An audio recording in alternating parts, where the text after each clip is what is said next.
Hi, thanks for coming. In our last presentation at Co-Work, I talked about my relationship with light, focusing on both the physical sensations and my spiritual relationship with light as an artist. So tonight, I'm going to talk about gravity. So following Jamie's thread, I'm going to dive into her observation that everything is held in place by its gravitational attachment to something else. Now, the ancient Greek philosopher Aristotle thought deeply about this subject. He said that objects fall because each of the four elements, earth, air, fire and water, have their natural place, and so these elements have a tendency to move back towards this location. So water wants to return to the ocean and fire wants to return to heaven. From a metaphorical point of view, the Welsh term hiraeth comes to mind when I think about gravity. It has no literal translation, but it means a longing for Welsh culture and places. And it can also refer to a longing for something that never existed. In her book, Braiding Sweetgrass, Robin Wall Kimmerer recalls the words of an indigenous chief in Alaska, introducing himself as a boy who was raised by the river. She says it was a description as smooth and slippery as river rock. Did he mean only that he grew up near its banks? Or was the river responsible for rearing him, for teaching him the things he needed to live? Did it feed him body and soul? Raised by a river. I suppose both meanings are true. You can hardly have one without the other. Now, this really resonated with me. I came from from Wales almost 20 years ago now. I fell in love with an American man and we started a family. We live by the Upper Truckee River in Christmas Valley, and I walk the trails along the riverbank near our home every day. Most of my work over the past few years has been influenced by the flow of the river. Just love watching the eddies and waves, pools and glides, and I'm fascinated by the constant transformation. The river really has changed me. I grew up in the coastal town of Llandudno in North Wales, and I spent a lot of time as a child running wild and climbing trees with my friends on the Orme, which is a small mountain at the end of Llandudno, a little peninsula that protrudes into the Irish Sea. And these cashmere goats roam the Orme wild, and they're as feral as we were, but at that time I felt like I belonged to the wild places as much as the goats did. I come from an English family who migrated to North Wales before I was born. They escaped city life to live in a more natural environment like so many people here have done too. I learned Welsh in school, but having English parents, I didn't ever feel like I really connected with the language. And I don't sound Welsh, but I don't sound like my parents either. At that time, English and Welsh school children were segregated, and there was literally a wall between us. There was a lot of resentment on both sides, and the fights were frequent and bloody. The Welsh nationalist group, the Mabon Glyndŵr, went on a campaign burning English holiday homes in the 1980s and 90s. My parents remarried and started new families when I was 9, and one of my new brothers was born into a Welsh-speaking environment. Sean's a tattoo artist and an avid historian of our Celtic ancestry. And I say ours because my deeper ancestry is actually Celtic. The name Celt comes from Keltoi, which is what the ancient Greeks called all people to their north. And these are people that they fought and traded with. And the name was eventually picked up by the Romans, who referred to mostly Celtic Gauls who settled in Italy and France. To them, the word Celt meant people who aren't like us. This sculpture is called the Dying Gaul and is a Roman copy of a Greek statue. And you can tell from the attention to the details of the Gaul's appearance that they considered him to be a worthy adversary. Look at the careful rendering of every aspect of his appearance. The torque around his neck, which is a common piece of Celtic jewellery, his kind of 70s moustache and his hair. The Celtic warriors would bleach their hair and spike it with lime to give them a fierce look. And in fact, they made a really big effort to be intimidating. A Roman writer described them. Some of them wore trousers and light cloaks, but the Celts, in their love of glory and defiant spirit, had thrown off their garments and taken up their position in front of the whole army, naked and wearing nothing but their arms. The appearance of these naked warriors was a terrifying spectacle, for they were all men of splendid physique and in the prime of life. And no one wants to fight the naked guy, right? So where do the Celts actually come from?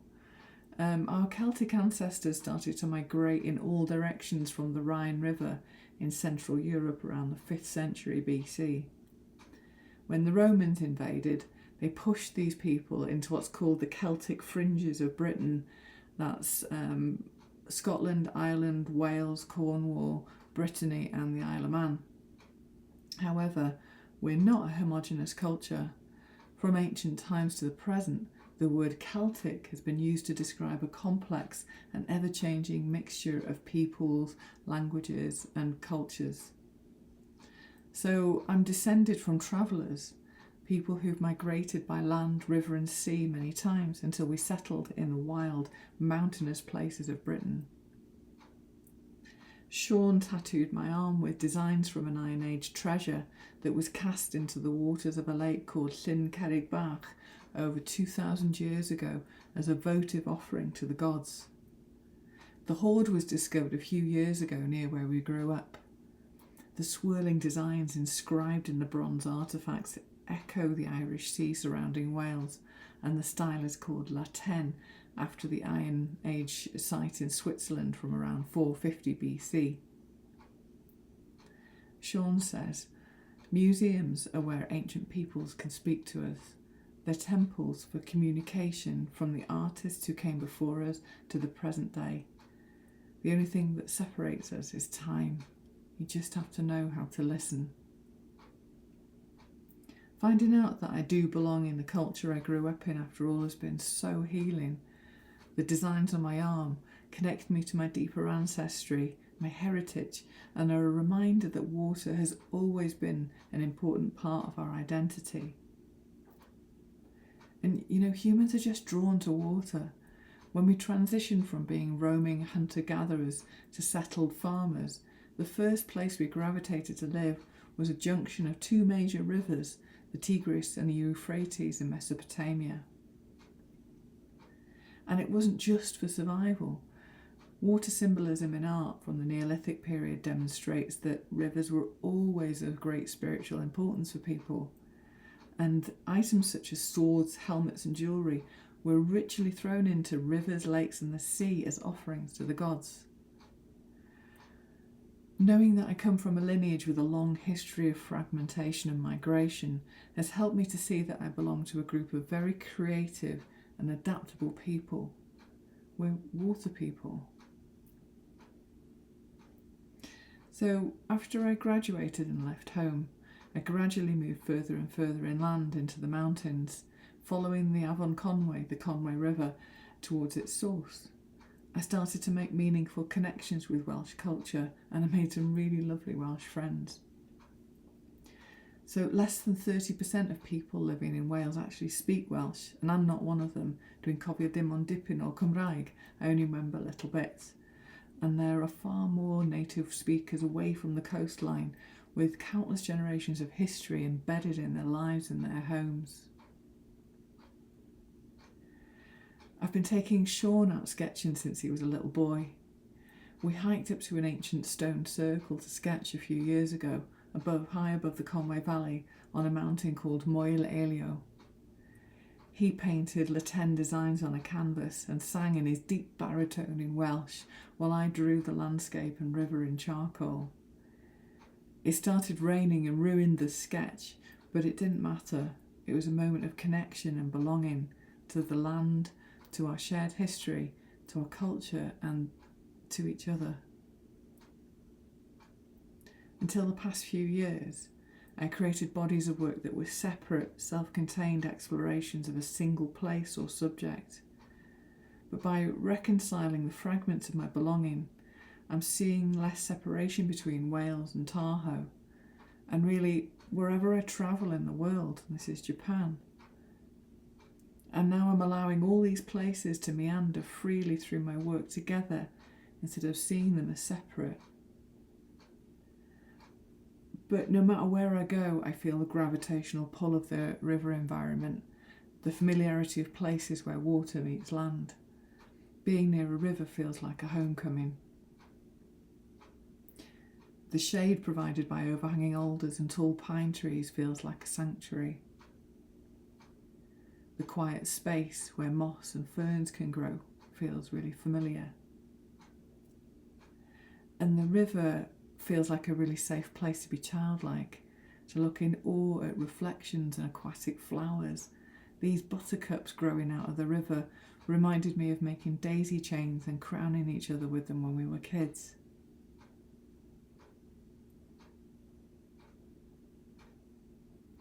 And I love watching the water flow in different patterns and shapes and speeds as the seasons change. Aspen leaves caught on willows remind me of boats on the Irish Sea. And the sound of the raindrops and tiny waterfalls transports memories and flows across time to a place where nature is wild and unkempt, and there's an intimacy in these places. And then memories of Wales drift through, and they embed themselves in the riverbank for a little while. And then eventually they just untether themselves and drift down the river, carried like leaves on the currents of time.